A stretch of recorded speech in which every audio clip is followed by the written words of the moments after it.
चलिए, बुधवार की सुबह तो हम हफ्ते के मिड पॉइंट पे और एक इंपॉर्टेंट सेशन, क्योंकि वो कल की एक्सपायरी से पहले वाला वो इंपॉर्टेंट पेनल्टीमेट या कहिए वो D-1 वो सेशन की आज हमको करनी है तैयारी। और इस बीच मंगलवार भी निकल गया, कोई रिस्पाइट नहीं। इनफैक्ट कल बैक टू बैक चौथा स्ट्रेट ट्रेडिंग सेशन था जब दबाव के साथ भारतीय बाजारों में कामकाज होता हुआ नजर आया। हाँ, कल बस एक चीज बदली थी, कुछ इंपॉर्टेंट लेवल्स के आसपास हमने ऐसा नहीं हुआ रोज की तरह कंसीड कर दिया हो, एक टसल नजर आई थी, उठा पटक के बीच कामकाज हुआ, पर इवेंचुअली मंदड़िए हावी रहे कल की ट्रेडिंग सेशन में। वो तो आपको निफ्टी दिखाई रहा है स्क्रीन पर। और वो जो सेल ऑन रैलीज की स्ट्रैटेजी थी वो ब्यूटीफुली वर्कआउट करी दिन भर कल के कारोबारी सत्र में। हाँ, इंट्राडे में दिक्कत भरा सेशन पैन आउट हुआ था। 17,000 के इंपॉर्टेंट स्तर, वैसे भी इंपॉर्टेंट साइकोलॉजिकल लेवल इंट्राडे में वो ब्रीच करे थे हमने। हालांकि क्लोज 17,050 के आसपास डिलीवर करा। खैर, मार्केट्स पे आगे आऊंगा, बातचीत होगी स्ट्रैटेजी रणनीति पर।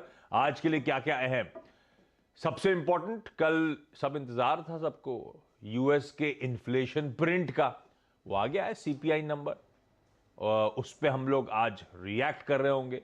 हालांकि बता दूं अपफ्रंट ही, जैसा एक्सपेक्टेशन था डॉट, चाहे वो सीपीआई हो कोर सीपीआई हो, वैसे का वैसी आया। उस पर आगे बातचीत कर लेंगे।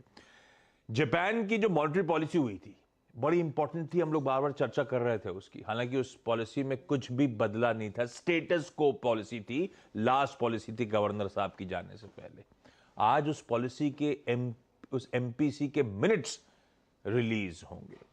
आज चाइना के बहुत इंपॉर्टेंट नंबर्स आने, कई सारे इकोनॉमिक नंबर्स आने, जिसमें से कुछ चुनिंदा नाम रख दिया आपके सामने, आईआईपी, रिटेल सेल्स वगैरह के नंबर्स चाइना से आने। और हां, आज 15 मार्च है। एक बात ध्यान रखिएगा, एडवांस टैक्स पेमेंट की आज डेडलाइन भी है, निपटा दीजिएगा उस काम को भी। चलिए, अब आज के क्यूज। एसजीएक्स निफ्टी, प्रोड्यूसर साहब ने थोड़ा सा मूड सेट कर दिया था हेडलाइंस में, कहते हुए कि आज मूड माहौल थोड़ा बेहतर दिख रहा है। 100 पॉइंट ऊपर खुलने के इंडिकेशंस, आधे से 2/3% उछाल के साथ हम लोग अपने कामकाज की शुरुआत करेंगे, ऐसा सिंगापुर इस समय इंडिकेशन दे रहा है।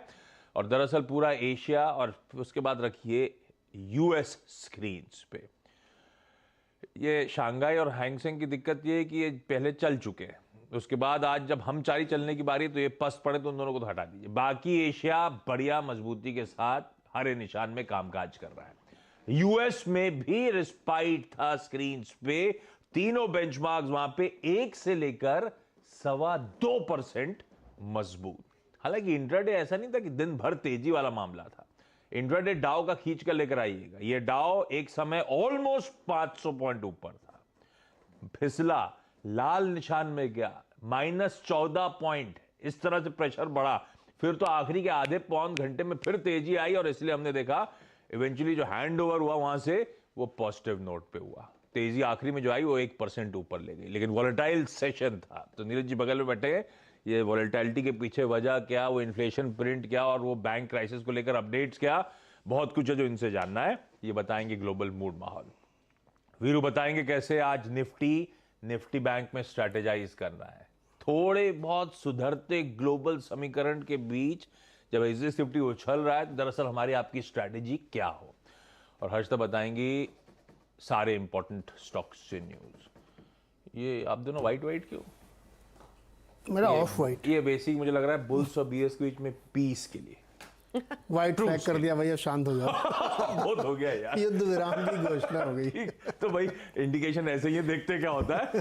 लेकिन पहले नीरज जी के पास ही चला जाए मूड समझने के लिए। इन्फ्लेशन प्रिंट, बैंक क्राइसिस के अपडेट्स और इसके अलावा